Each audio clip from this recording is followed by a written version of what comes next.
महाराष्ट्रात झालेल्या भरती परीक्षांमधील घोटाळ्यांच्या मुद्द्याला संसदेत उपस्थित करत एमआयएमचे खासदार इम्तियाज जलीलांनी महाराष्ट्र सरकारला चांगलंच घेरलंय। बेईमानी काय फक्त तुम्ही सत्तेत नसलेल्या राज्यांमध्येच आहे का? महाराष्ट्रातील बेईमानी सांगू का, असा सवाल करत इम्तियाज जलीलांनी सरकारला विचारलाय।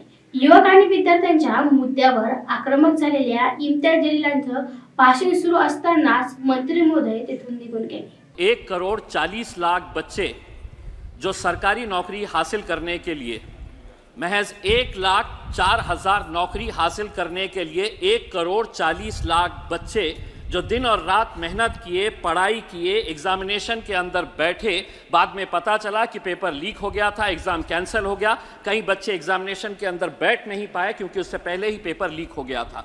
अगर 5 साल पहले ये बिल आ जाता तो इन्हें इतना खामियाजा भुगतना नहीं पड़ा होता। सवाल ये है कि 1,40,00,000 नौकरियों, 1,40,00,000 बच्चे, नौकरियां कितनी? तो 1,04,000। अगर ये पूरे के पूरे चले भी जाते तो 1,39,00,000 बच्चे तब भी बेरोजगार रहते। आपने इस बिल के जरिए जो सेंट्रल गवर्नमेंट के जो एजेंसीज है, जैसे ऑर्गेनाइजेशंस है, इंस्टीट्यूशंस है, यूपीएससी है, staff selection commission, railway recruitment board, ऐसी जितनी भी सेंट्रल गवर्नमेंट की है, उसको इस बिल के दायरे के अंदर लेकर आए हैं। हमारी ये मांग है कि जो राज्य सरकार के जो प्रमुख एग्जामिनेशंस होते हैं उनको भी इस बिल के दायरे के अंदर इसलिए लाना जरूरी हो गया है कि कई राज्य सरकार के नेताओं और कई राज्य सरकार द्वारा ही पेपर लीक के मामले सामने आए हैं। इसीलिए इसको इस बिल के अंदर उन्हें भी लाना जरूरी है। ये जो बिल लाया गया है इसमें हम मंत्री जी से ये पूछना चाहेंगे कि थेफ्ट, एक्सटॉर्शन, रॉबरी और डिस्ट्रक्शन ऑफ क्वेश्चन पेपर्स, इसके लिए सजा का क्या प्रावधान? तो बताया गया है नो स्पेसिफिक प्रोविजन।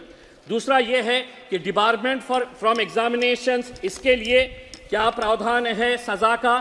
तो नो स्पेसिफिक प्रोविजंस। तीसरा ये है कि चीटिंग और use of unfair means by an examinee, कि अगर जो एग्जामिनेशन पेपर चेक कर रहा है उसके खिलाफ अगर वो कुछ बेईमानी करता है तो उसके लिए क्या प्रावधान सजा का? तो नो स्पेसिफिक प्रोविजंस। तो हम मंत्री जी से ये पूछना चाहेंगे कि इसके बारे में क्या क्या स्पेसिफिक प्रोविजंस हैं, ये बताए करके।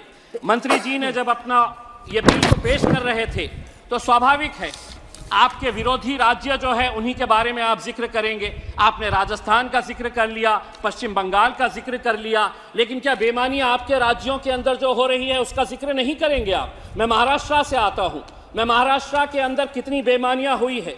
टीईटी का एग्जामिनेशन, क्या होता है टीईटी का एग्जामिनेशन? चेयरपर्सन मैडम, टीईटी का एग्जामिनेशन होता है कि जो टीचर बनना चाहते हैं उसके अंदर महाराष्ट्र के अंदर एक घोटाला हुआ, एक टीचर से 4-4 लाख रुपए लिया गया। पुलिस का कहना है कि 240 करोड़ रुपए का घोटाला है। शिक्षा का स्तर कितना नीचे गिर चुका है, इससे आप अंदाजा लगा सकते हैं कि जो टीचर बन रहे हैं वो पैसा देकर टीचर बनना चाहते हैं।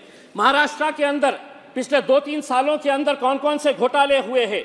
टीईटी एग्जाम घोटाला, म्हाडा एग्जाम घोटाला, महाज्योति एग्जाम पेपर लीक, तलाठी भर्ती घोटाला, मुंबई पुलिस भर्ती घोटाला, हेल्थ डिपार्टमेंट एग्जाम घोटाला, और पढ़ूं तो बहुत सारी लिस्ट है। यह आपको नजर नहीं आ रहा है?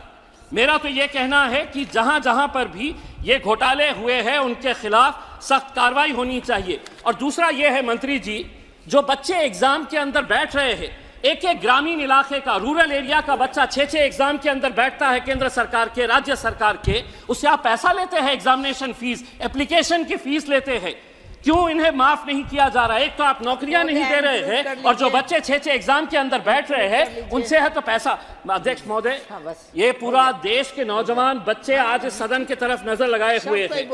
अभी तेलंगाना के अंदर ग्रुप 1 प्रिलिमिनरी एग्जामिनेशन 1 जुलाई के अंदर घोटाला हुआ, कैंसिल कर दिए। 3 महीने के बाद फिर होने वाला था, फिर घोटाला सामने हुआ, कैंसिल कर दिए। फिर बाद में कहा गया कि नहीं, अब एग्जामिनेशन ले नहीं सकते क्योंकि इलेक्शन आ गया। मेरा यह कहना है कि बच्चों के ऊपर क्या साइकोलॉजिकल असर पड़ता होगा कि इतनी मेहनत करने के बाद भी आज अगर वो एग्जाम नहीं दे पा रहे हैं। मंत्री जी यहाँ सर उठकर चले गए हैं, उन्हें उर्दू अच्छी तरह से आती है। मैं उनसे ये पूछना चाहूंगा कि आज पढ़े लिखे बच्चों की हालत ऐसी हो गई है कि पढ़ो फारसी और बेचो तेल, ये हालत हो गई है। हाईली क्वालिफाइड बच्चे आज क्लर्क की चपरासी की नौकरी के लिए अप्लाई कर रहे हैं, तो आप कहीं ना कहीं महाराष्ट्र सरकार का भी एक डिपार्टमेंट का एग्जामिनेशन हुआ है। हो गया आपका समय। एक मिनट मैडम प्लीज। 64 पोस्ट है, 64 पोस्ट है, उसके लिए 9000 बच्चों ने एप्लीकेशन दिए। तेलंगाना का जिस एग्जामिनेशन की बात कर रहा हूं 500 पोस्ट है, अप्लाई कितने किए हैं? 3.5 लाख बच्चे।